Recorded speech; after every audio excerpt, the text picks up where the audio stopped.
High, আজকে আমি তোমাদের সঙ্গে আমাদের গ্রামের এক বিয়ে বাড়ির প্লেট শেয়ার করছি। প্রথমেই দিয়ে দিয়েছে ভেজিটেবিল চপ, তার সাথে স্যালাড, আর তারপরেই চলে এসেছে গরম গরম কচুরি আর চানা মশলা। উফ, আমি যা তৃপ্তি করে খেয়েছি এটা। এমন শীতের রাতে এরম গরম গরম কচুরি আর চানা মশলা পেলে কি চাই।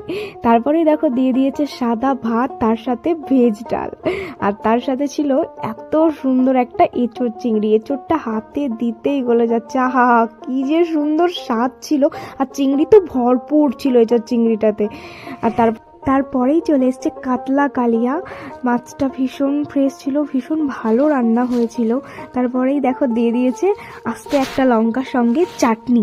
আর আমি সব সময় পাঁপড়ের সঙ্গে চাটনি লাগিয়ে খেতেই পছন্দ করি। তোমরা এইভাবে কারা কারা চাটনি খেতে পছন্দ করো অবশ্যই কমেন্টস করে জানিও। তারপরে যেটা দিয়ে দিয়েছে লর্ডের পরে ছিল রসগোল্লা, যেটা আমি খাইনি। তারপরে ছিল রসমালাইয়ের পরে ব্যাস হজমোল্লা দিয়েই এখানেই শেষ করছি ভিডিওটা।